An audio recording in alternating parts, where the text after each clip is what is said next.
एअरपोर्टवरच सोनालीने सरळ पुण्याला तिच्या घरापर्यंत आणून सोडणारी बस घेतली.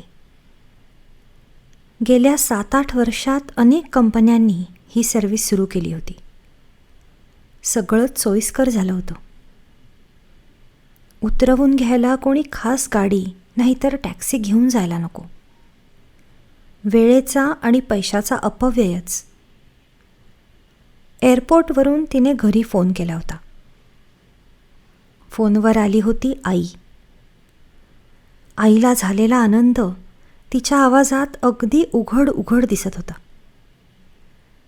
पोचायची साधारण वेळ सांगून सोनालीने फोन बंद केला होता. आता 3-4 तासात सगळ्यांच्या भेटीगाठी होणारच होत्या. मग हा कसा आहे आणि तो कसा आहे याची फोनवर चौकशी करण्याची आवश्यकताच नव्हती. बंगल्याच्या दाराशी गाडी थांबली. सोनालीला वाटलं होतं ते गाडीची वाटच पाहत असतील. आवाज आला की कोणीतरी येईलच, पण कोणीच आलं नाही. तिनेच खाली उतरून डिक्कीतल्या बॅगा उतरवून घेतल्या. बस निघून गेल्यावर ती फाटकाबाहेरच 2-3 मिनिटं वाट पाहत उभी राहिली. मग तिची खात्री झाली की कोणीच बाहेर येणार नाहीये. तिनेच फाटक ढकलून उघडलं. बॅगा ओढत आत आणल्या.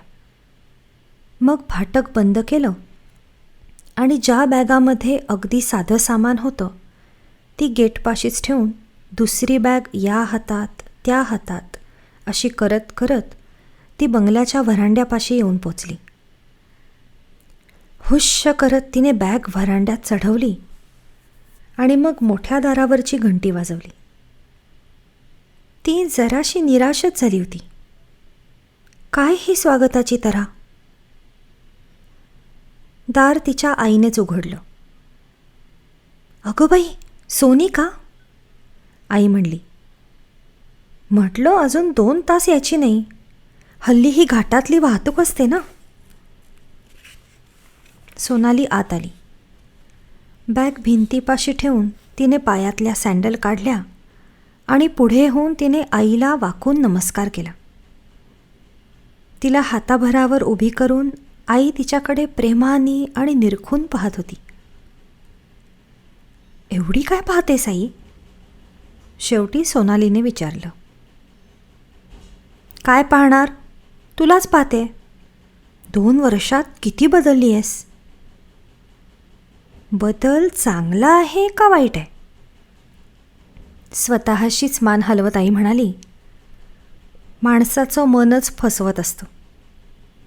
आपण आपलं समजून चालत असतो की जगातलं काही बदलणार नाही आहे, सगळं आहे तसंच राहणार आहे. आणि मग डोळे उघडून पाहिलं की दिसतं क्षणाक्षणाला सारं जग बदलतंय. आता तूच पाहा ना, 2 वर्षांपूर्वी गेली होतीस तेव्हा अगदी अल्लड होतीस. मनाशी म्हणायची सुद्धा, हिचं कसं होणार आहे देवासच माहीत. एवढे फोटो पाठवत होतीस, पत्रात लिहित होतीस, पण माझ्या वेडीच्या डोळ्यासमोर मात्र तीच ती जुनी तू. आत्ता पाहते किती बदलली आहेस. आईच्या मागोमाग जात सोनालीने विचारलं. पण तू घरात एकटी कशी? दादा वहिनी कुठे आहेत? बाबा कुठे आहेत? आणि मला तर वाटलं होतं मामा मामीसुद्धा इथेच भेटतील. सगळी माणसं भेटणार आहेत तुला, पण इथे नाही. इथे नाही म्हणजे? आधी जरा बसशील का नाही? सांगते. आणि आधी हातपाय धू, देवाला नमस्कार करून ये. आणि देवावर विश्वास नाही वगैरे मला ऐकायचं नाही. तुझा विश्वास नसला तरी आमचा आहे, तेव्हा जा नमस्कार करून ये. स्वतःशीच खांदे उडवीत सोनाली आत गेली. हातपाय धुवून ती मधल्या खोलीतल्या देव्हाऱ्यासमोर उभी राहिली. लहानपणापासून ती या देवांच्या मूर्ती पाहत आली होती. लहानपणी कथा वाचताना, गोष्टी ऐकताना तिला हे राम, कृष्ण, हनुमान, विष्णू, गणेश, शंकर हे सर्व अगदी प्रिय वाटत असत. पण कॉन्व्हेंटच्या शाळेत नाव घातलं आणि या धर्माची जणू नाळच कापली गेली. त्या देवांना तिच्या मनात जे खास स्थान होतं ते गेलं. भक्तिप्रेमाचं बीज लहानपणी मनात रुजलं होतं. त्याला कोवळा कोंबही आला होता. भारतीय संस्कृतीत शिक्षण झालं असतं, मराठी, संस्कृत असे विषय शिक्षणात आले असते, तर तो भक्तीचा, विश्वासाचा, श्रद्धेचा वृक्ष बहरला असता. पण ते झालं नाही. समोरच्या देव्हाऱ्यात पंचायतन होतं. बाळकृष्ण होता, गणपती होता, देवी होती, बाण होता, डावीकडे घंटा होती, उजवीकडे चांदीच्या घडणीवर शंख होता. उदबत्ती लावायचा विचार क्षणभर मनात आला, पण तो भोंदूपणा झाला असता. या देवांसमोर हात जोडून ती उभी राहिली खरी, पण ती काय मागणार? शेवटी ती मनोमन म्हणाली, माझ्या आईचा तुमच्यावर विश्वास आहे, तो सार्थ ठरू दे. ती स्वयंपाकघरात आली तेव्हा आईने तिच्यासाठी कॉफी बनवली होती. कॉफीच्या मगच्या शेजारी थाळी होती. खारी गोडी बिस्किटं होती, वेफर्स होते, केक होते. कॉफी पिऊन झाल्यावर सोनाली मागे रेलून बसली आणि म्हणाली, आता सांग. सोने, महिन्यापूर्वी तुझी आजी वारली. आठवते तरी का आजी तुला? कोकणात राहायची ती. अंधूक अंधूक आठवते आई. तुझ्या पाहण्यात 1-2दाच आली असेल. तशी एकटीच्या एकटी त्या वाडीवर राहायची आणि बरोबर ती रखमा. तर महिन्यापूर्वी ती वारली आणि आज तिला जाऊन महिना होतोय. मासिक श्राद्धाचा काहीतरी विधी आहे वाटतं. त्यासाठी सगळी मंडळी तिकडे गेली आहेत. मीच एकटी इथे राहिले होते, तुझ्यासाठी थांबले होते. आणि आता आपल्याला दोघींनाही उद्या तिकडे जायचं आहे. तिकडे? कोकणात? सोनालीचा आवाज जरासा चढला होता. हो. आई जास्त काही बोलली नाही आणि स्वतःच्या समर्थनाचा किंवा सोनालीला पटवून देण्याचाही तिने काही प्रयत्न केला नाही. त्यावरूनच सोनालीने ओळखलं की यांचे सर्व कार्यक्रम आधीच ठरलेले आहेत आणि त्यात आता काहीही बदल व्हायचा नाही. किती दिवसांसाठी? काही कल्पना आहे? सोनालीने विचारलं. नाही. पण मला कंटाळा आला तर मी इकडे निघून येऊ शकेन ना? आता तिथे तुझे बाबा आहेतच, त्यांनाच विचार म्हणजे झालं. सोनालीने मोठा सुस्कारा सोडला. जी गोष्ट अपरिहार्यच आहे त्यात निदान काही प्लस पॉईंट असला तर पाहावा, हे तिचं तत्त्वज्ञान होतं. आणि जरासा विचार करताच तिला उमगलं की तशी ती कल्पना जराशी आकर्षकच होती. आजीच्या वाडीवर ती कधी गेली नव्हती. तिथलं वातावरण अगदी वेगळं असणार. शिवाय दादा, वहिनी, मामा, मामी, आई, बाबा. ती एखादी लहानशी सहलच समजायला काय हरकत होती? ओके, कबूल, ती उठत म्हणाली. आणि आई, आता ती बॅग तशीच ठेवते, नाहीतर उद्या पुन्हा पॅकिंग करायला लागायचं. तिथे हवा कशी आहे? आता व्यवस्थित उकडत असणार. समुद्र किनाऱ्यावर आहे? खाडीवर आहे, पण समुद्रच म्हणायचा. मग निदान समुद्रात पोहता तरी येईल, हो ना? आई काहीच बोलली नाही. सांग ना, आहे ना बीच? आता तिथे बाबा आहेतच, त्यांनाच विचार. आईने आडवळणाने आपला प्रश्न टाळला हे तिच्या लक्षात आलं. मी शॉवर घेऊ का? आणि मग झोपणार आहे. रात्रभर प्रवास झालाय, चालेल? अगदी खुशाल, आई हसत म्हणाली. स्वतःशीच गुणगुणत सोनाली बाथरूमकडे गेली. सकाळच्याच एसटीचं रिझर्वेशन केलेलं होतं. स्टँडवर लोकांची गर्दी होती. गाड्यांवरच्या पाट्या पाहत पाहत लोक आपापल्या गाडीचा शोध घेत होते. लहान मुलांची रडणी चालली होती.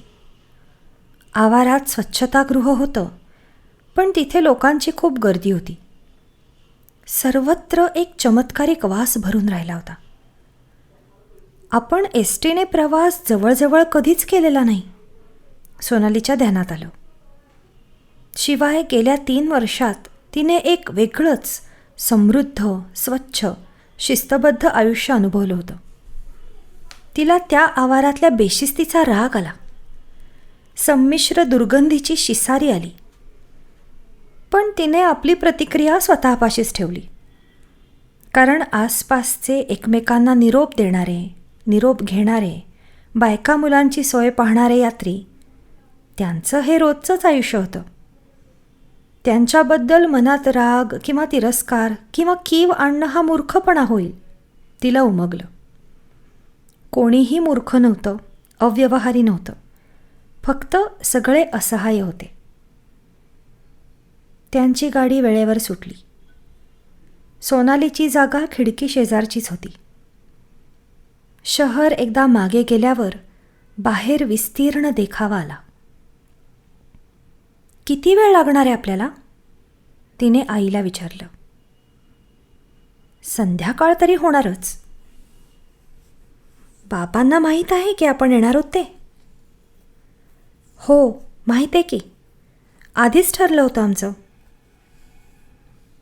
बाबा स्टँडवर येणार आहेत? नाही, आई हसत म्हणाली. नाही. अगं, आपल्याला स्टँडवर उतरायचंच नाही आहे. श्रीवर्धन सोडलं की पुढे 4-5 मैलांवर फाटा लागतो. तिथे बस थांबेल. बाबा जीप घेऊन आले असतील तिथे. अगं बाई, म्हणजे आजीचं गाव अगदीच लहान आहे तर. कसलं गाव? वाट सरळ आजीच्या वाडीवरच जाते. अगं बाई, म्हणजे सोने, आता गपचीप बस. प्रत्यक्ष डोळ्यांनीच पाहशील सगळं काही, आई दटावत म्हणाली.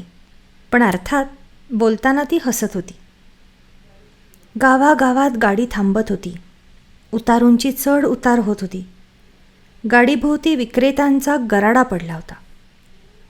सोनाली काही सामाजिक आर्थिक व्यवस्थेचा अभ्यास करायला आली नव्हती.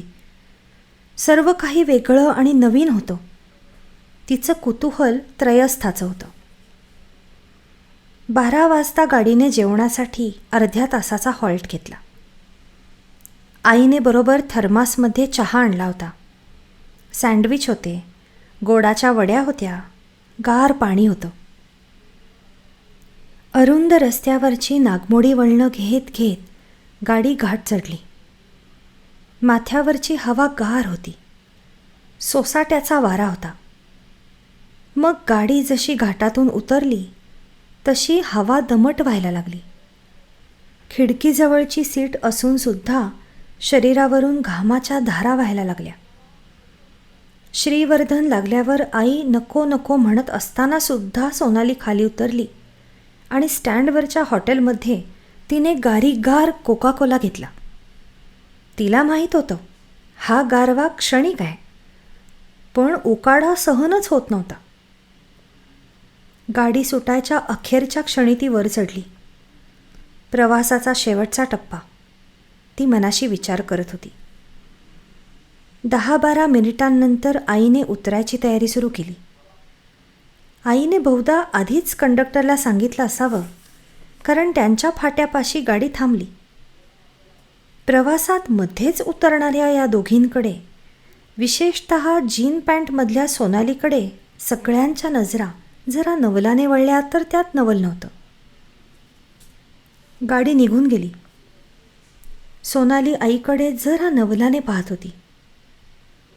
आई ते ज्या रस्त्याने आले त्या दिशेला पाहत होती. ती बघ, जीप आली, आई म्हणाली. जीप सोनालीचे वडील गोविंदराव चालवत होते. जीप थांबताच सोनालीला दिसलं की शेजारच्या सीटवर रघुमामा बसला होता. गोरा पान, नाकेला, उभ्या चेहऱ्याचा, शरीराने किरकोळ. तो चटदिशी उडी मारून खाली उतरला. गोविंदराव मात्र सावकाश जीपमधून उतरले. सोनालीकडे पाहत रघुमामा म्हणाला, अरे गोविंदा, ही सोनी चांगलीच उंच झाली रे. सोनालीने त्या दोघांना वाकून नमस्कार केला. गोविंदरावांच्या चेहऱ्यावरचा आनंद आणि अभिमान लपून राहत नव्हता. कशी काय झाली ट्रिप? इथली? नाही, अमेरिकेहून परततानाची. बाबा, त्या 10,000 मैलांपेक्षा हे 150-200 मैल जास्त कंटाळवाणे गेले हो. रघुमामाने त्यांच्या बॅगा उचलल्या होत्या. तो म्हणाला, सोने, तू बस पुढे, आम्ही दोघं मागे बसतो. बाबा, तुम्ही का आलात? दादा का नाही आला जीप घेऊन? तुझा दादा, वहिनी आणि मामी कालच परत गेले. परत गेले? मला न भेटताच? दादाच्या मुलांच्या शाळा आहेत, मामीचीही नोकरी आहे, बाबा म्हणाले. आता इथेच आहेस, पडेल गाठ म्हणाले. मी खरं काय ते सांगतो, रघुमामा म्हणाला. आनंदला आणि त्याच्या बायकोला वाडीवर राहायला आवडत नाही. आणि सोने, तुझ्या मामीचंही तेच कारण आहे. मला तर काही समजतच नाही. चढा आता गाडीत, बाबा म्हणाले. सगळे गाडीत बसल्यावर त्यांनी गाडी रिव्हर्स घेतली आणि मग वाडीकडे जाणारा फाटा घेतला. हा रस्ता कच्चा होता. गाडी सांभाळून चालवावी लागत होती. सोनाली मनाशी विचार करत होती, फक्त गाडीवाल्यांसाठीच का वाडीला जाणं शक्य होतं? समजा कधी चुकामुक झाली. मग तिचं लक्ष बाहेर गेलं. बाहेरचा देखावा आता एकदम वेगळा होता. इतका वेळ ती हमरस्त्यावरून येताना दोन्ही अंगांना नारळ सुपारीच्या बागा पाहत आली होती. पण हा रस्ता तर अगदी पांढऱ्या रेताड जमिनीतून जात होता. बाबांनी घड्याळात पाहिलं. मग त्यांनी गाडीचा वेग वाढवला. खड्ड्यांच्या रस्त्यावर जोरजोराचे धक्के बसायला लागले. रघुमामा मागच्या खिडकीतून पुढे पाहत होता. गोविंदा, जरा घाई कर, तो म्हणाला. सोनालीला कशाचा अर्थच समजेना. एक छोटासा चढ चढून गाडीवर आली. समोर पाणी पसरलं होतं. बाबा, ती एकदम म्हणाली. बाबांनी गाडीचा वेग कमी तर केला नाहीच, जरासा वाढवलाच. बाबा, सोनाली पुन्हा म्हणाली. गाडी पाण्यात शिरली. पाणी जास्त खोल नव्हतं, जेमतेम फुटभर असेल.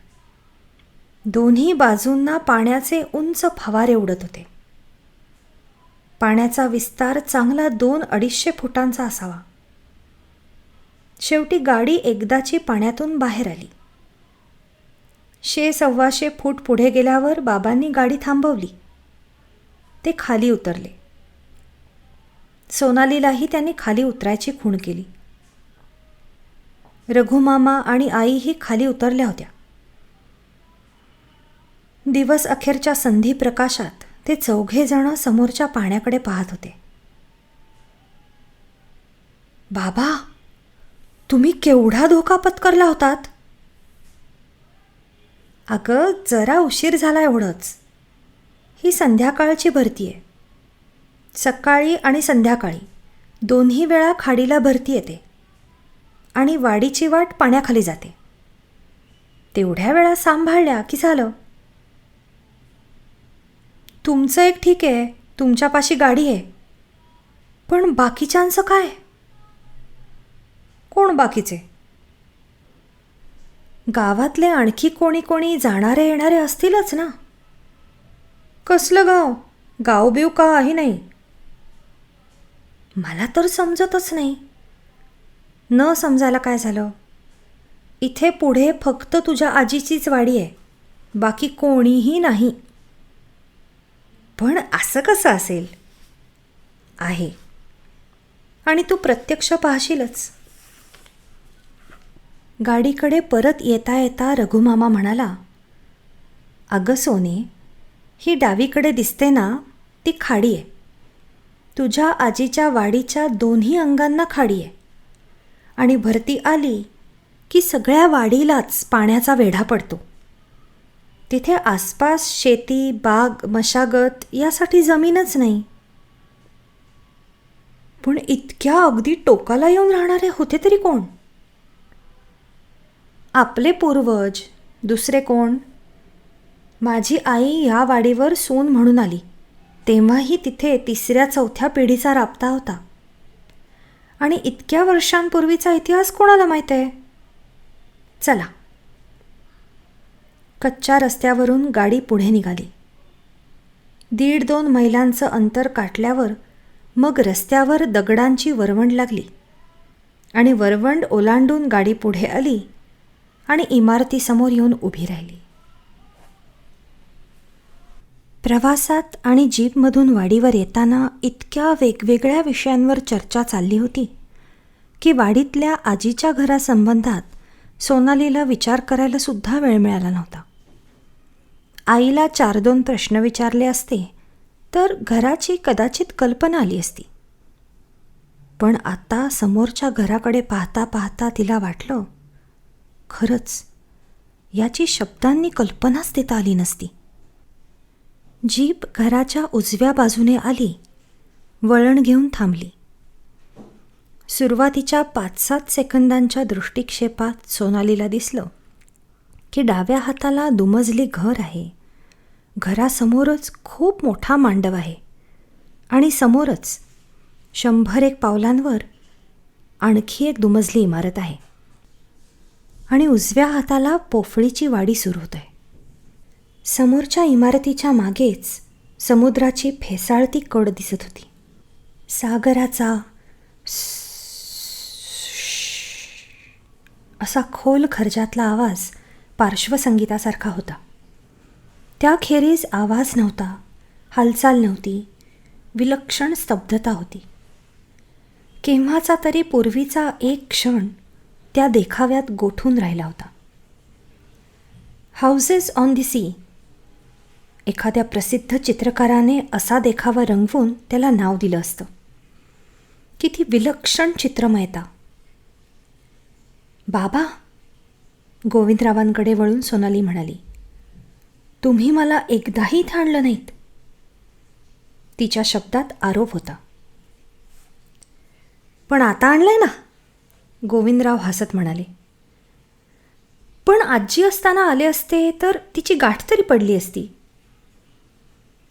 गोविंदराव तिला कसं सांगणार की आजीनेच सांगितलं होतं की काहीही झालं तरी सोनालीला वाडीवर आणायचं नाही म्हणून. गोविंदरावांना वाटायला लागलं होतं की शेवटी आजीचं डोकंच ठिकाणावर नव्हतं. नाहीतर असं कोणी सांगतं का? गोविंदा, मी गेले की माझ्या अस्थीसुद्धा या घरात आणायच्या नाहीत बरं का. आणि पैशाच्या मोहाला बळी पडू नकोस. नोकरीतून रिटायर झालास तरी इथे राहायला येऊ नकोस. सुटीला वगैरे आलात तर 8-10 जणं अशी मिळून या. एकट्या दुकट्याने अजिबात येऊ नका. माझी तर खरी इच्छा ही आहे, दोन्ही घरांना आगी लावून दे आणि पुन्हा इथे येऊ नकोस. पण तू ऐकायचा नाहीस माहिती आहे, मलाच वेड्यात काढशील. पण एवढंच लक्षात ठेव, मी उभा जन्म इथे काढलाय. गोविंदरावांनी यातलं काही आपल्या पत्नीलाही सांगितलं नव्हतं. जे हाती येईल त्यावर समाधान मानावं सोने. चल आता आत. 3 फुटांच्या दगडी जोत्यावर घर बांधलं होतं. जोत्याचे दगड, भिंतीच्या विटा, छताच्या तुळया, दारा खिडक्यांच्या काचा, एक वस्तू 20-25 मैलांवरून वाहून आणावी लागली असेल. बैलगाडीतून नाहीतर खेचरांच्या पाठीवरून. अर्थात त्यावेळी सगळी स्वस्ताई होती, वेळ हवा तेवढा होता. तारखा पाळायच्या नव्हत्या.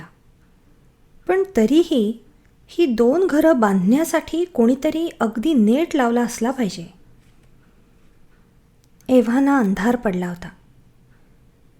बाहेरच्या प्रशस्त व्हरांड्यात दिवा लागला. विजेचा दिवा. 1-2 सेकंदांनंतर सोनालीच्या लक्षात त्यातली विसंगती आली. येताना वाटेत विजेचे पोल, तारा काहीही दिसलं नव्हतं. बाबा, वीज? ती नवलाने म्हणाली. हो, आहे ना.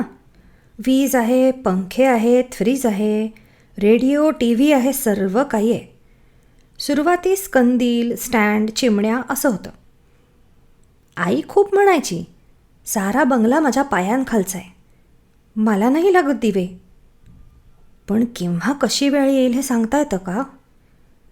मीच 3 वर्षांपूर्वी जनरेटर बसवून घेतला. सोय झाली तरी आई बोलून दाखवणाऱ्यांपैकी नव्हतीच. गोविंदरावांनी आईचे शब्द सांगितलेच नाहीत. अरे गोविंदा, काही वेळा अंधारच बरा रे. काही गोष्टी अंधारात दडलेल्या असतात, त्याच बऱ्या बाबा.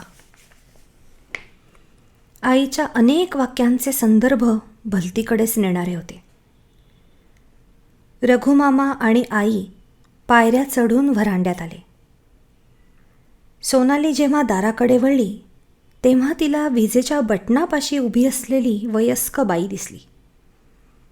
अंगाने शिडशिडीत, वर्णाने काळी, उंचीला मध्यम, पिकलेल्या केसांची, मनुकांसारख्या काळ्या डोळ्यांची. सोने, ही रखमा, गोविंदराव म्हणाले. गेली कितीतरी वर्ष हीच वाडीवर आईच्या सोबतीला आहे. गोविंदरावांनी सोनालीला हे नाही सांगितलं की त्यांच्या जन्माच्या आधीपासून रखमा वाडीवर होती. तिचा पूर्वेतिहास काय होता हे त्यांना खूप वर्षांनंतर समजलं होतं. 15-16 वर्षांची बालविधवा रखमा दांडेकरांच्याकडे कामास लागली होती. मालक नोकराचं नातं केव्हाच गळून पडलं होतं. ती दांडेकरांच्या घरातला अविभाज्य घटकच बनून गेली होती. गोविंदाला तिने अंगाखांद्यावर खेळवलं होतं. प्रसंगी कान पिळले होते, पाठीत धपाटेही घातले होते.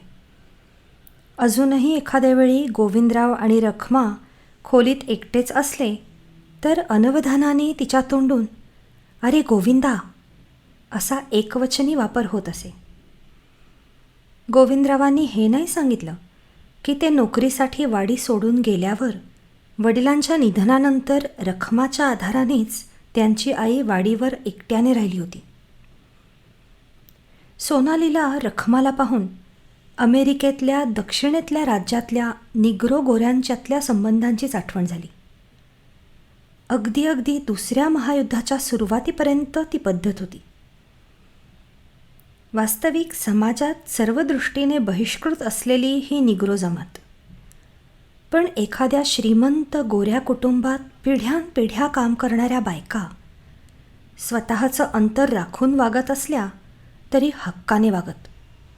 मोठं जटिल सामाजिक नातं. खाली 6 प्रशस्त खोल्यांचा मजला होता. प्रत्येक खोलीला व्हरांड्यात उघडणारं दार होतं. मधल्या खोलीतून वरच्या मजल्याकडे जिना गेला होता. खाली स्वयंपाकघर होतं. तिथेच डायनिंग टेबल होतं. एक बसण्या उठण्याची खोली होती. तिथे सोफा सेट, खुर्च्या होत्या, TV होता. दुसऱ्या दिवशी तिला समजलं की वर डिश अँटेना बसवून घेतला होता. खालची एक खोली सामानाची होती. पेट्या, ट्रंका, पोती, बासनात गुंडाळलेली काही पार्सलं इत्यादी. खालची एक खोली रखमाची होती. सगळे आत येऊन मोठ्या खोलीत बसले. रखमा स्वयंपाकघरात गेली आणि एका ताटात बशांची रास आणि चहाने भरलेले कप घेऊन आली. दिवसभराच्या प्रवासाने, यातायातीने, उकाड्याने शिणून गेलेल्या सोनालीला तो चहा अगदी अमृतासारखा लागला. आंघोळी वगैरे करणार असाल तर सगळी सोय आहे, गोविंदराव म्हणाले. अर्थात सोनालीसाठी. आईला सगळं परिचित होतं. आंघोळ नको, नुसतंच हाततोंड धुते, सोनाली म्हणाली. जेवणं व्हायला अजून अवकाश आहे ना, मग जरा पडते. सोने चल, तुझी खोली दाखवतो तुला, रघुमामा म्हणाला. त्याच्या मागोमाग सोनाली जिन्याने वर गेली. जिना मधल्या खोलीत येत होता. चारी भिंतीत 4 खोल्यांची दारं होती. समोरची खोली तुझ्या आईबाबांची आहे, ही माझी आहे. या समोरासमोरच्या 2 खोल्या रिकाम्या आहेत, त्यातली कुठलीही घे. सोनालीने जी खोली निवडली तिला पश्चिमेला खिडकी होती. खिडकीतून अगदी लांबवरचा देखावा दिसत होता. फेसाळता सागर दिसत होता. खारट दमट वाराही येत होता. मधल्या खोलीतच भिंतीपाशी सॅनिटरी ब्लॉक होता. सोनालीने गार पाण्याने हाततोंड धुतले आणि जरासा ओलसर केलेल्या टॉवेलने हात पाय मान सर्व काही पुसून काढले. रघुमामा खाली गेला आणि ती खोलीत येऊन कॉटवर आरामात बसली. डावीकडेच खिडकी होती. खिडकीतून समोरचं दुसरं घर दिसत होतं. आल्यानंतरच्या गडबडीत आपण ते दुसरं घर पाहिल्याचं ती विसरूनच गेली होती. आता ती खिडकीजवळ उभी राहून ते घर नीट पाहू लागली. तेही 2 मजली होतं. या घरासारखंच उंच जोत्यावर बांधलं होतं. आकाराने जवळजवळ या घराएवढंच असेल. समोर व्हरांडाही होता. पण व्हरांड्यात उघडणारी सर्व दारं, सर्व खिडक्या, वरच्या मजल्यावरच्या सर्व खिडक्या बंद केलेल्या होत्या. तिथे कोणी राहतही नसावं. नाहीतर रात्रीच्या अंधारात लहानशा दिव्याच्याही प्रकाशाची तिरीप दिसली असती.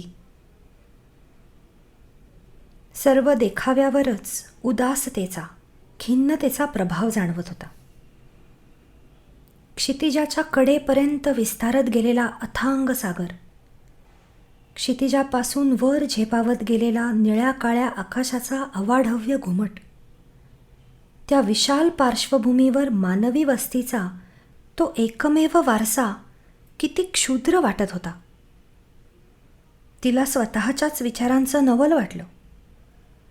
वास्तविक ही गंभीर तात्विक झेंगटं गळ्यात अडकवून घेऊन स्वच्छंदपणे वावरणाऱ्या जीवाला खालच्या धरणीवरून सरपटत लावण्याचा तिचा स्वभावच नव्हता.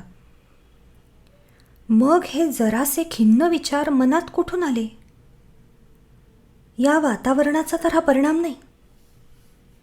आणि ती वाडीतून परत गेली की हा अनुभव विसरूनच जाणार होती का? एकाएकी तिच्या मनात फोटोचा विचार आला. का नाही? प्रकाश कमी होता.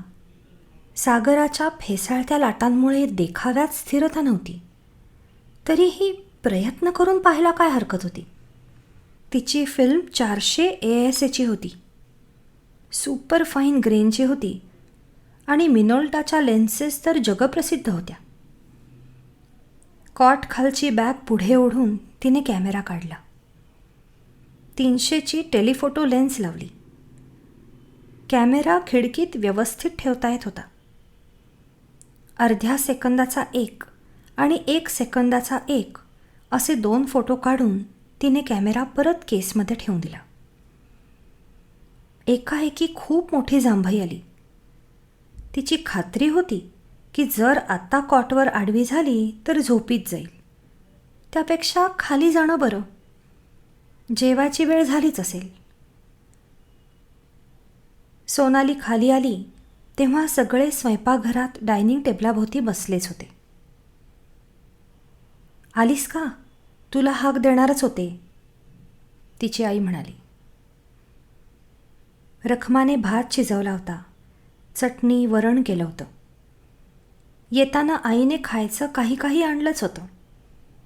अर्थात सगळी घरचीच माणसं असल्याने औपचारिकपणा असा नव्हताच. टेबलाच्या मध्यभागी सर्व ठेवलं होतं. रखमाने प्रत्येकापुढे ताट वाटी भांडं ठेवलं होतं. ज्याला जे हवं ते तो घेत होता. खाता खाता मागे रेलून बसत सोनाली म्हणाली, बाबा, तुम्ही सांगितलं नाहीत वाडीत 2 घरं आहेत म्हणून. टेबलावर गप्पा चालल्या होत्या त्या एकदम थांबल्या. हो, आहेत ना, गोविंदराव जरा वेळाने म्हणाले. गप्प बसलेल्या सगळ्यांकडे पाहत सोनाली म्हणाली, काय झालं? एकाएकी सगळे गप्प का झालात? विचारण्यात माझी काही चूक झाली का? शेवटी रघुमामाच म्हणाला, सोने, विचारण्यात तुझी काहीही चूक झाली नाही. त्याचं काय आहे, त्या दुसऱ्या घरासंबंधात आम्ही सहसा काहीही बोलत नाही. त्यांच्या गप्प बसण्यापेक्षाही हे शब्द जास्त कोड्यात टाकणारे होते. ठीक आहे, तुम्ही तो विषय काढत नाही, सोनाली म्हणाली. का काढत नाही हे तरी मी विचारू शकते का? का तेही वर्ज्य आहे? इतकं सार्कॅस्टिक होण्याची गरज नाही, गोविंदराव जरासे चिडून म्हणाले. हे बघ, आई समजावणीच्या सुरात म्हणाली, उद्या बाबा तुला सगळं काही सांगतील, मग झालं. तो विषय जरासा अप्रिय आहे. शब्दागणिक सोनाली जास्तच बुचकाळ्यात पडत चालली होती. आणखीही काहीतरी तिला आठवलं. आजीला जाऊन महिनाच होत होता. मृत्यूनंतर महिन्याभरात काही विधी करायचा असतो हे ती प्रथमच ऐकत होती. जन्मानंतर महिन्याचे वाढदिवस साजरे करतात हे तिनं ऐकलं होतं. मृत्यूनंतर वर्षाचं श्राद्धही अवश्य असतं. पण हे महिन्याच्या विधींचं काय प्रकरण होतं? अर्थात हे विचारण्याचा हा क्षण खासच नव्हता. आधीच वातावरणात जरासा ताण आला होता. ती मुकाटपणे जेवायला लागली. संध्याकाळी वाडीवर पोचल्याच्या क्षणीचा थकवा गेला होता. हवेतही जरासा गारवा आला होता. आतल्या खोलीतली एक खुर्ची तिने ओढत बाहेरच्या व्हरांड्यात आणली आणि खांबाला पाय लावून ती आरामात बसून राहिली. चंद्र वर आला होता. सागराची फेसाळती कड चंद्रप्रकाशात लखलखत होती. सागराचा सर सर सर चा घनगंभीर घोष सतत चाललाच होता. वातावरणात वेगळेपणा तिला त्या क्षणी प्रकर्षाने जाणवला. व्हरांड्यात कोणीतरी आल्याची तिला चाहूल लागली. तिने वळून मागे पाहिलं. रघुमामा खुर्ची घेऊन आला होता. खुर्ची तिच्या खुर्ची शेजारीच ठेवून तो खुर्चीत बसला. त्याच्याकडे वळत सोनाली म्हणाली, मामा, बाबांना एवढं रागावलेलं मी कधी पाहिलं नाही. अगं, रागावले नव्हते. उगीच सारवासारव करू नकोस, मी त्यांना बरोबर ओळखते. एक उसासा टाकत रघुमामा म्हणाला, त्या दुसऱ्या घराचा विषय निघाला की गोविंद हा असाच ऑफ होतो. त्यांच्या पुढे बोलण्याची काही वेळ वाट पाहून मग ती म्हणाली, या अर्धवट सांगण्याने तुम्ही सगळे माझी उत्सुकता वाढवत नेतात हे तुमच्या कोणाच्या ध्यानात येत नाही का? आता रात्रभर तो विषय माझ्या डोक्यातून जायचा नाही. तरीही रघुमामा काही बोलला नाही. असाच गप्प बसणार असलास तर मीच एक टॉर्च घेते आणि जाते त्या घराकडे, पाहते तरी त्यात एवढं काय ते. सोने, रघुमामा इतक्या विलक्षण आवाजात बोलला की सोनालीच्या अंगावर काटाच आला. उगाच काही भलतं करू नकोस बरं का, उद्या बाबा तुला सांगणारच आहेत ना. मामा समजा गेले, 5-25 पावलावर तर आहे. चंद्र चांगलावर आलाय, शिवाय माझा टॉर्च बरोबर असणार. तुला एवढा धसका घ्यायला काय झालं? तसं नाही ग, रात्रीची वेळ काही साप किरडं चावायचं. तिला माहीत होतं ते खरं कारण नव्हतं. तिच्या शब्दांनी रघुमामा खरोखरच धास्तावला होता. जवळजवळ भ्यायलाच होता. मामा, सोनाली बोलायला लागली, पण रघुमामाने तिला मध्येच अडवलं. सोने, आता ऐक. ते दुसरं घर गोविंदाच्या चुलत्याने बांधलं आहे. म्हणजे आधी घर बांधलं ते गोविंदाच्या वडिलांनी, पण वाडी सामायिक मालकीची होती. तेव्हा त्यांच्या भावाने घर बांधायचा हट्टच धरला आणि अर्थात त्याला तसा अधिकार होताच. 2 भावांच्यात विशेष सख्य नव्हतं. खरं सांगायचं तर वैमनस्यच होतं. दोघांच्या स्वभावात जमीन अस्मानाचा फरक होता. तुला माहीत आहे की नाही कुणास ठाऊक, गोविंदा आणि मी श्रीवर्धनला एकाच शाळेत, एकाच वर्गात होतो. मी ही वाडीवर येऊन 2-2, 4-4 दिवस राहिलेलो आहे. तेव्हा काही काही गोष्टी माझ्या कानावर आल्याखेरीज कशा राहतील. गोविंदाच्या काका संबंधात खूप कानावर यायचं. गोविंदाची काकू आपल्या मुलाला घेऊन घर सोडून गेल्याचं मला माहीत आहे. तो आमच्यापेक्षा वर्षभराने मोठा असेल. अर्थात ही अगदी वरवरची हकीकत आहे. गोष्टी खूपच पुढच्या थरापर्यंत पोचल्या होत्या. गोविंदाचे काका कर्जबाजारी झाले होते. काहीतरी देणीघेणी करून गोविंदाच्या वडिलांनी भावाचा प्रॉपर्टीचा अर्धा भाग खरेदी केला. मला पुढचं नक्की माहिती नाही, पण तेवढ्याने प्रश्न मिटले नाहीत असं दिसतं. कारण एका रात्री काकांनी आपल्या घरात आत्महत्या केली. बाहेरच्याच खोलीत वाशाला दोरखंड बांधून त्याचा गळफास लावून घेतला. रघुमामा गप्प बसला. तो पुढे काही बोलायची चिन्हे दिसेनात. बस एवढंच? एवढंच म्हणजे काय? रघुमामा जरा रागाने म्हणाला. आणखी काय हवं? मामा, ती एक ट्रॅजेडी झाली मला मान्य आहे, पण अगदी घरोघरी नाही तरी अनेक कुटुंबात अशा ट्रॅजेडी होत असतात. बाबांच्या वडिलांचा त्यात काही दोष नव्हता. उलट त्यांनी मदतच केली होती. ते काय भावाच्या सगळ्याच कृत्यांना जबाबदार होते का? आता त्या घटनेला कितीतरी वर्ष उलटून गेली आहेत. आता बाबांना त्या घराचा उल्लेख इतका अप्रिय का? असतात काही काही माणसं भावनावश होणारी. बाबांच्या वडिलांच्यात आणि त्यांच्या भावात अजिबात सख्य नव्हतं म्हणून तूच सांगितलंस ना? मग रघुमामा जरा वेळ गप्प बसलेला पाहताच ती म्हणाली, मामा, तुम्ही काहीतरी लपवतात सारे माझ्यापासनं. तुझ्यापासून लपवून ठेवायचं काय? मी काही अडाणी नाही मामा. मी त्या घराकडे जाते म्हणताच तुझी काय घाबरगुंडी उडाली होती ती काय मला दिसली नाही? सांग. तरीही रघुमामा गप्पच होता. त्या घराबद्दल काही काही प्रवाद असले पाहिजेत. तुझा चेहराचे सांगतोय म्हणून तिकडे कोणी जात नाही. सगळ्या दारं खिडक्या बंद करून ठेवल्यात, हो की नाही? मी हो म्हणणार नाही आणि नाही म्हणणार नाही. रघुमामा खुर्चीतून उठून उभा राहिला. अडाणी नाही म्हणतेस ना, मग तुला जास्त काही सांगायची जरुरी नाही.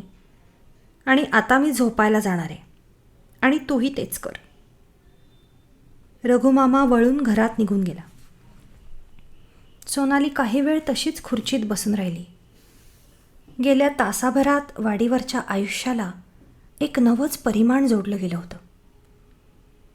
व्यसनी आणि दुर्वर्तनी माणसाची आत्महत्या, पछाडलेलं घर. अर्थात अमेरिकेत असताना तिने एक्स फाईल्स, ट्युबायलाइट झोन अशा मालिका आणि इतरही हॉरर मूव्हीज पाहिले होते. जराशी चिकित्सकाची भूमिका असल्याने पडद्यावरील देखाव्याच्या परिणामापेक्षा तो परिणाम साधण्यासाठी दिग्दर्शकाने काय काय क्लुप्त्या योजल्या आहेत. छाया प्रकाशाचा, संगीताचा, सूचक प्रसंगाचा कसा वापर केला आहे याकडे तिचं जरा जास्त लक्ष असायचं. मुळात मनात एक ठाम धारणा असायची की हा सिनेमा आहे, काही वेळाच्या करमणुकीसाठी बनवण्यात आला आहे. आपण त्याच्यापासून अलिप्त आहोत. तेव्हा अगदी अगदी क्वचितच तिच्या अंगारावरून भीतीचा शहारा सरसरत गेला होता. आता व्हरांड्यात बसून ती त्या समोरच्या रिकाम्या घराकडे पाहत होती. मनाशी काही काही निष्कर्ष काढत होती. आजी आणि रखमा गेली कितीतरी वर्ष वाडीवर एकट्याच्या एकट्या राहत होत्या. म्हणजे भावाच्या निधनानंतरही आजोबा इथेच राहिले होते. काही धोका असता तर आजी एकट्याने राहिली नसती आणि आत्ताही आपण सारेजण असे इथे आले नसतो. सोनालीला अजिबात कल्पना नव्हती की तिचे निष्कर्ष चुकीच्या माहितीवर आधारलेले होते. आणि तिला याचीही कल्पना नव्हती की तिच्या अनुभवातले तर्काचे आणि कार्यकारण भावाचे नियम नवीन परिमाणात निरुपयोगी होते. पण या पहिल्या रात्री तिला आणखीही कितीतरी गोष्टी माहीत नव्हत्या.